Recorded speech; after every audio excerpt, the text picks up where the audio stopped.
ఓం శ్రీ గురుభ్యో నమ. ఓం శ్రీ మాత్రే నమ. శని శని గ్రహము చాలామంది కూడా ఎల్నాటి శని ఎల్నాటి శని అంటే ఏంటంటే ఏదైతే రాశిలో ఉంటారో వాళ్ళకి జన్మశని, ద్వితీయ స్థానంలో వాళ్ళ రాశి నుంచి ద్వితీయ స్థానంలో శని ఉంటే దాన్ని దాన్ని కూడా ఎల్నాటి శని అంటారు. అంటే ఏదైనా రాశిలో వాళ్ళ రాశిలో జన్మంలో ఉన్న ద్వితీయంలో ఉన్న వ్యయస్థానమైన 12వ స్థానంలో ఉంటే దాన్ని ఎల్నాటి శని అంటారు.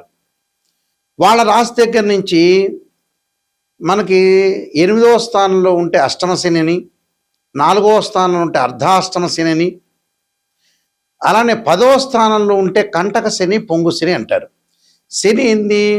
పనులలో కొంత ఆలస్యం జరగటం, ఆయు ప్రమాణం తగ్గటం, ఆరోగ్యపరంగా ఇబ్బందులు, చికాకులు, కోపాలు, ఏ పనులు జరగకుండా ఉండటం, దగ్గరికి వచ్చినట్టు వచ్చి పనులు, అవమానాలు, అనుమానాలు, గొడవలు, తగాదాలు, ధన నష్టము, ఆరోగ్యపరంగా ఇబ్బందులు, అంటే ఇలాంటివన్నీ కూడా చాలా డబ్బు పరంగా మోసపోవటం, ఇలాంటివన్నీ కూడా శని ద్వారా జరుగుతుంటుంది.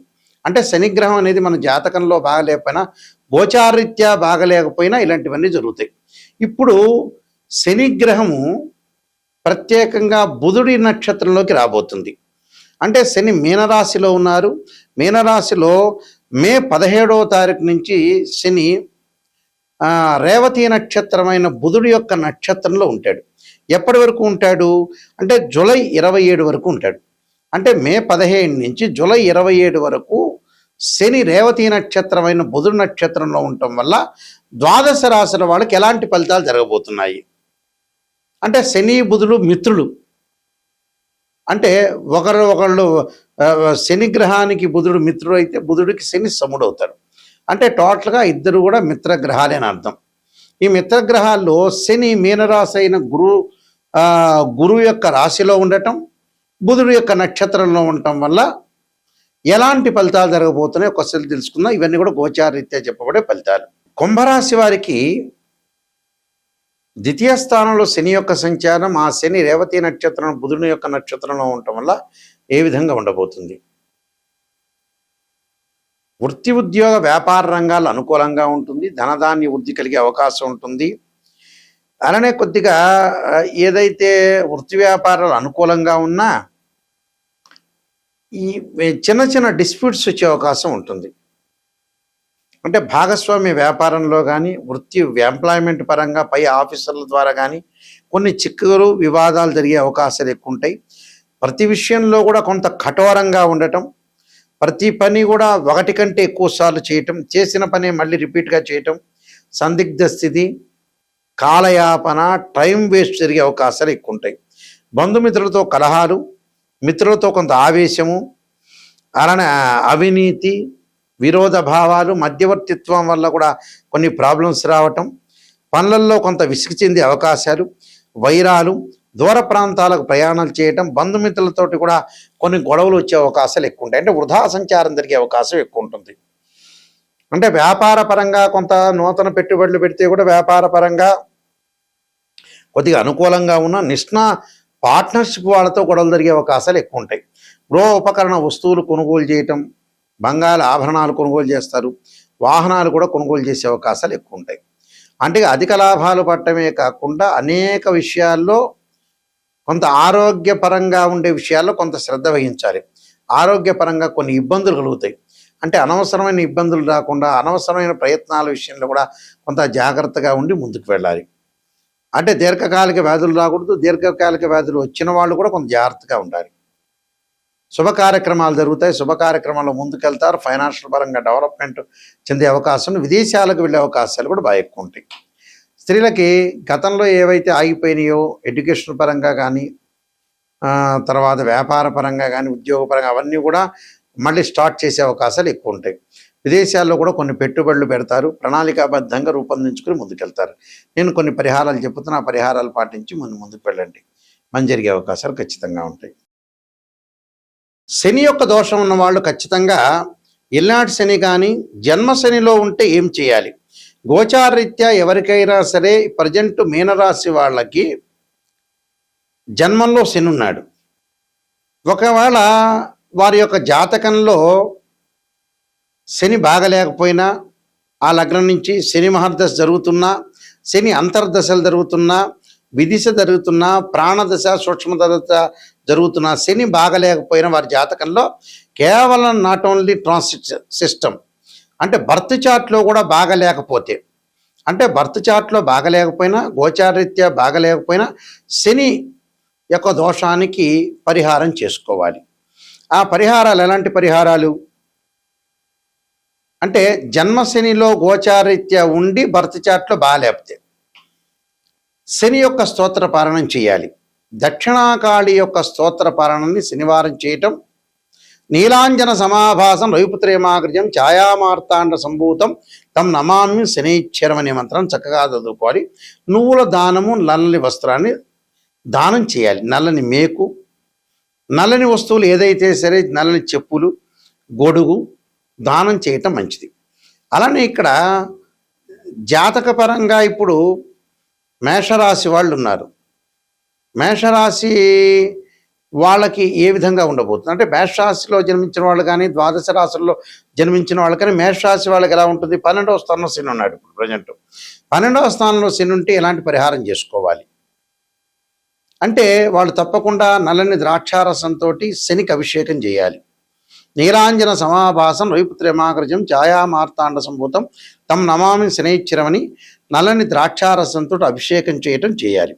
చేయటం వల్ల శని యొక్క దోషం పోతుంది. అలానే కుంభరాశి వాళ్ళకి ద్వితీయ స్థానంలో శని ఉన్నాడు.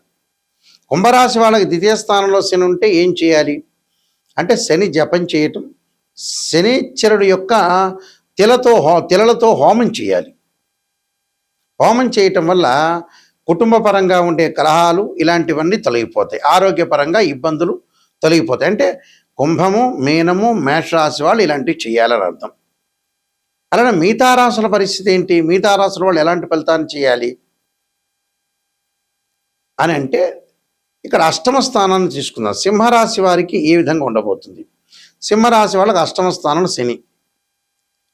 వాళ్ళు తప్పకుండా శని జపం చేయటం, శని హోమం చేయటం, దాంతోపాటు నువ్వులతో చేసిన, నువ్వులు బెల్లం కలిసిన చేసిన ఉండల్ని తయారు చేసుకుని ప్రధాన అర్చకులకు ఇచ్చి అందరికీ కూడా భక్తులకు వితరణ చేయమని చెప్పాలి. దానివల్ల తొలగిపోతుంది. అలానే 4వ స్థానంలో శని ఎవరికి ఉన్నారు? ధనస్సు రాశి వాళ్ళకు ఉన్నారు. ధనస్సు రాశి వాళ్ళకి చతుర్థ స్థానంలో శని ఉండటం వల్ల వాళ్ళు ఖచ్చితంగా చేయాల్సింది ఏమిటి అని అంటే, నువ్వులు దానం చేయటం, నల్లని వస్త్రము, నల్లని మేకు, నల్లని చెప్పులు, నల్లని గొడుగు దానం చేయాలి. శనికి అభిషేకం చేయాలి. ఎలాగా? నువ్వుల నూనెతోటి, తిలలతోటి అభిషేకం చేయాలి వాళ్ళు చేయాల్సింది. అంటే ఈ చతుర్థ స్థానంలో శని ఉన్నారు కాబట్టి ఈ విధంగా రెమెడీ చేయాలి. అలానే కంటక లేదా పొంగు స్థానం అన్నాము అంటే, వాళ్ళ రాశి దగ్గర నుంచి దశమ స్థానంలో శని ఉంటాం. ఎవరికి ఉంది దశమ స్థానంలో? మిథున రాశి వాళ్ళకు ఉంది. మిథున రాశి వాళ్ళకి దశమ స్థానంలో శని ఉండటం వల్ల వాళ్ళు చేయాల్సింది, శనికి పంచామృతాలతోటి, పండ్ల రసంతో, చెరుకు రసంతో, నువ్వుల నూనెతోటి, తిలలతోటి అభిషేకం చేయాలి. వీలైతే హోమం చేసి నల్ల నువ్వులు, నల్ల వస్త్రాన్ని, నల్లని మేకుని, నల్లని గొడుగుని, నల్లని చెప్పులను దానం చేయాలి. అంటే కుంభరాశి వాళ్ళు, మీనరాశి వాళ్ళు, మేషరాశి వాళ్ళు, మిథున రాశి వాళ్ళు, సింహరాశి వాళ్ళు, ధనుస్సు రాశి వాళ్ళు దానం చేయాలి. మిగతా రాశుల వాళ్ళకి ఒకళ్ళ వ్యక్తిగతంగా వాళ్ళ భర్త చార్ట్లో జాతకపరంగా దోషం ఉందనుకుందాం. అంటే వృషభము, కర్కాటకము, కన్య, తుల, వృశ్చికం తర్వాత వీళ్ళకి మకరము, ఈ రాశుల వాళ్ళు తప్పకుండా శని గోచారరీత్యా కాకపోయినా, వాళ్ళ దోషం లేకపోయినా, భర్త చాట్లో శని మహర్దశ కలిసి రాకపోయినా, శని అంతర్దశలు, విదిశలు, సూక్ష్మదశలు, ప్రాణదశలు ఉన్నా ఈ రాశి వాళ్ళు తప్పకుండా ఆరోగ్యపరంగా ఇబ్బందులు లేకుండా చూసుకోవాలి. శని జపము, శని హోమము, నల్లని ద్రాక్షారసంతో అభిషేకము, నువ్వులతోటి, తిలలతోటి అభిషేకము, అలానే నువ్వులతో చేసిన ఉండలు, బెల్లం కలిపిన ఉండలు తయారు చేసుకుని ప్రధాన అర్చకులకు ఇచ్చి వితరణ చేయమని చెప్పాలి. అలానే ప్రతిరోజు కూడా శనివారం రోజున నీలాంజన సమాభాసం వైపుత్ర్యమాగ్రజం ఛాయామార్తాండ సంభూతం తమ్ నమామి శనైశ్వర మంత్రంతో పాటు శనికి అధిదేవతలు ప్రత్యదేవత అంతరిక్ష దేవత అంతరిక్ష దేవత దక్షిణకాళి స్తోత్రాన్ని పారాయణం చేయాలి. అంటే ఆ పారాయణం చేయటం వల్ల మనకి మంచి జరిగే అవకాశాలు ఎక్కువ ఉంటాయి. అలానే ఆరోగ్యపరంగా ఇబ్బందులు కలుగుతున్న వాళ్ళు శరీరే జర్జరీభూతే వ్యాధిగ్రస్తే కళేబరి ఔషధం జాహ్నవీతోయం వైద్యో నారాయణ హరి మంత్రాన్ని చక్కగా చదువుకోవాలి. ఈ నియమాలు ఇవి పాటించండి. శనివారం రోజున ఉపవాసం చేయండి. వెంకటేశ్వర స్వామిని ఆరాధన చేయండి. వెంకటేశ్వర స్వామిని బియ్య పిండితో 2 దీపాలు పెట్టి చక్కగా ఆవు నెయ్యి వేయండి. ఆవు నెయ్యి వేసి 2 ఒత్తులు వేసి దీపారాధన చేయండి. దీపారాధన చేయటం వల్ల మనకు మంచి జరిగే అవకాశాలు ఉంటాయి. నేను కాలసర్పయోగము, కాలసర్పయోగ చంద్రిక, రాహుకేతులు, ఛాయాగ్రహాలు, బృహత్ పరిహార సింధు, జాతక చంద్రిక, వివాహ మార్తాండము, స్వప్నశాస్త్ర ఫలదీపిక, పుత్ర గణపతి వ్రతము, సర్వదేవతా గోత్రులు పార్ట్ 1, పార్ట్ 2, అలానే నవగ్రహ దోషాలు పోవటానికి దశమహావిద్యల అమ్మవారి యొక్క పారణము, ప్రొడక్షన్ ఆఫ్ ఆస్ట్రాలజీ, ఇలాంటి నెంబర్ ఆఫ్ ఆస్ట్రాలజీ బుక్స్ రాశాను. ఇవన్నీ కూడా రాజమండ్రి మోహన్ పబ్లికేషన్ దొరుకుతాయి, మా దగ్గర కూడా దొరుకుతాయి. జీవితంలో ఎప్పుడైనా సరే జాతకం తెలుసుకునేటప్పుడు నెగిటివ్ని ఫస్ట్ తెలుసుకోవాలి. నెగిటివ్ని తెలుసుకున్న తర్వాత నెగిటివ్ని మనం పాజిటివ్ చేసుకోవటం ఎలా అనేది ఆలోచన చేసి మనం ముందుకెళ్ళాలి. ఊరికే జాతకం చూపించుకున్నాం, ఏదో మమ్మల్ని పొగిడారా లేదా, మమ్మల్ని బ్రహ్మాండంగా అద్భుతంగా ఈ ఆస్ట్రాలజర్ పొగిడారని ఆలోచన చేయొద్దండి. నెగిటివ్ను తెలుసుకోవాలి. ఫస్ట్ మీలో పొగిడేది అవసరం లేదు. మీరు బాగున్నారంటే బాగున్నారే, కానీ మీ లోపం ఎక్కడుంది, లోపం ఎక్కడ జరుగుతుంది, ఆ లోపాన్ని మనం ఎలా సవరణ చేయాలి, ఏ దశలో బాగుంటుంది, ఏ దశలో అంతర్దశలో బాగుండబోతుందా, అసలు లైఫ్ లాంగ్ బాగుండకపోతుందా అనే దాన్ని బట్టే జాతకం అనేది ఉంటుంది. నెగిటివ్ను మనం తెలుసుకుంటే పాజిటివ్ అవుతుంది.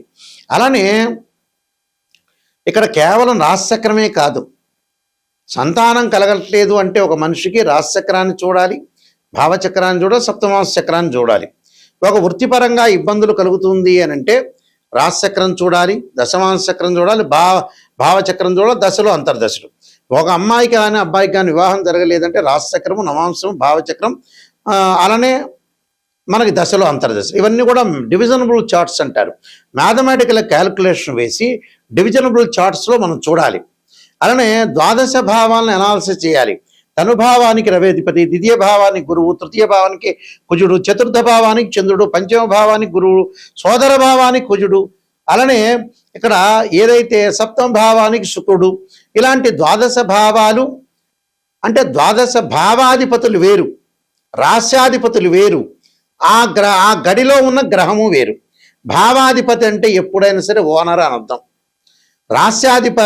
రాస్యాధిపతి అంటే బిల్డరు, బిల్డింగ్ కట్టించినవాడు. అలానే ఆ గ్రహం దానిలో ఉందంటే రెంటుగా ఆ వ్యక్తి ఆ గ్రహం ఉన్నట్టు అర్థం. అంటే రెంట్ అంటే ఆ గ్రహం మారిపోతూ ఉంటుంది గోచారరీత్యా. కాబట్టి ఏదైనా బర్త్ చార్ట్కి ట్రాన్సిట్ సిస్టానికి 2 తేడాలు ఉంటాయి. ట్రాన్సిట్ సిస్టమ్ ఎప్పుడు కూడా 20% జాగ్రత్తలు, సూచనలు, ఈ నెలలో ఎలా జారుతుండాలి, ఎప్పుడు ఎలా జారుతుండాలి, సూచనలు, గోచారం. బర్త్ చార్ట్ అంటే ఏమిటి, జీవితంలో ఒక చెట్టుకు వేళ్ళు ఉంటాయి చూసారా, ఆ వేళ్ళు బర్త్ చార్ట్. ఆ వేళ్ల పైన కాండం ఉంటుంది, కాండానికి కొమ్మలు ఉంటాయి, ఆ కొమ్మల దగ్గర ఆకులు ఉంటాయి, ఆకులు అనేవి గోచారం. ఆకులు అంటే ఏంటి, రైన్ సీజన్లో వస్తాయి, వింటర్ సీజన్లో అలానే ఉంటాయి, సమ్మర్ సీజన్లో కిందకి రాలిపోతుంటాయి. అంటే ఎప్పుడైనా మ్యాథమెటికల్ క్యాలిక్యులేషన్ వేసి డివిజనబుల్ చార్ట్ చూసి శని ఎక్కడున్నాడు, శని నీచ స్థానంలో ఉన్నాడా, ఉచ్చ స్థానంలో ఉన్నాడా, ఏ స్థానంలో ఉండబోతున్నాడు, ఏ స్థానంలో మంచిది అనేది మనం చూసుకొని జాతకరీత్యా క్లారిటీగా మనం ఒక డిక్లరేషన్కి రావాలి.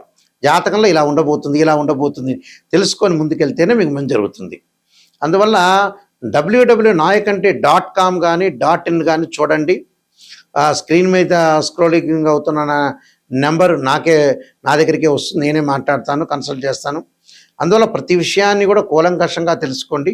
నిజంగా తెలుసుకోవాల్సిన వాళ్ళు నెగిటివ్ తెలుసుకోవాలి, తెలుసుకుంటేనే మీకు మంచి జరిగే అవకాశం ఉంది. ఎవరైనా సరే నాకు ఫోన్ చేసేవాళ్ళు డాక్టర్ నాయకంటి మల్లికార్జున శర్మ ద్వారా బాగుపడాలి, నెగిటివ్ కూడా నేను తెలుసుకోవాలి, నిజాన్ని తెలుసుకోవాలి, సత్యాన్ని తెలుసుకోవాల్సిన వ్యక్తులు మాత్రమే నాకు ఫోన్ చేయండి. నా ద్వారా బాగుపడే వ్యక్తులు మాత్రమే నాకు ఫోన్ చేయండి దయచేసి.